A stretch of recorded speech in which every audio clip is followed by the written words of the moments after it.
રાહુલ સમાચારની શરૂઆત કરીએ। પૂર્વ નાયબ મુખ્યમંત્રી નીતિન પટેલે ફરી પક્ષના નિષ્ક્રિય નેતાઓને ટકોર કરી છે।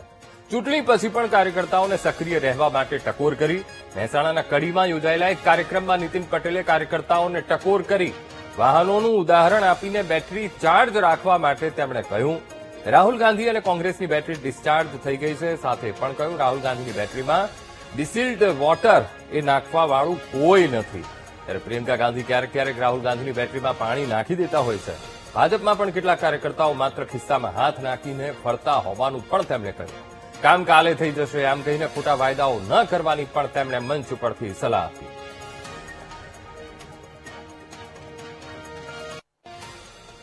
આપણે ઘેર મોટરસાયકલ હોય, મોટર હોય, નાનો પરિવાર હોય, ઓછું ફરતા હોઈએ તો આપણી મોટર જો ઘર આગળ પડી રહી હોય તો મોટરસાયકલ ઘર આગળ પડી રહ્યું હોય, બહુ વપરાતું ના હોય તો પડી એની બેટરી ઉતરી જાય, ડિસ્ચાર્જ થઈ જાય।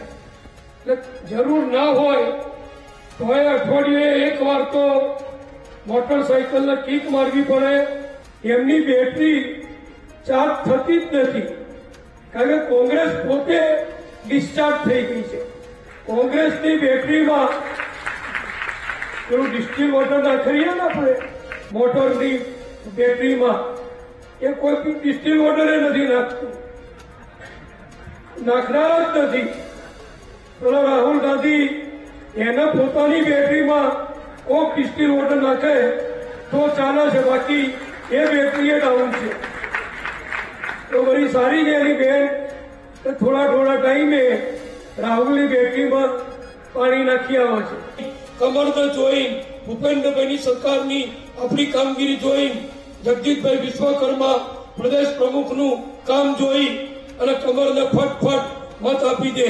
આજે પણ હું કહું છું, હજુ ઘણા ઉમેદવાર એવા હશે જે ચૂંટાઈ નહીં બેઠા છે, એમને એમના વિસ્તારની પ્રજા ત્યાં લઈ જઈને ઉભા કરીએ તો કદાચ ઓળખતા પણ નહીં હોય। ઘણા લોકો શું હોય છે, આ મારો 40 વર્ષનો અનુભવ તો 40 વર્ષનો, ઘણા બોલો મીઠું મીઠું, તમે મળવા ગયા હો ને કે કાલ જ થઈ જશે, તમારે કોઈ ચિંતા નહીં, પણ એ કાલ કદી ઉગત નહીં।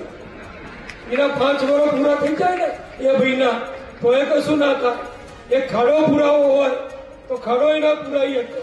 5-25 લોકોને બીજી સિવિલમાં લઈ જવા હોય કે બીજી મદદ કરવી હોય તો એ ના કરે, બોલવામાં મીઠા, શાંત રહે, કોઈની જોડે બોલી બગાડે નહીં તો કશું કરાય નહીં। એટલે એ રીતે ચૂંટણી નથી ચાલતી। જીતવું પડે, સરસ કડકાઈથી કામ કરવા પડે।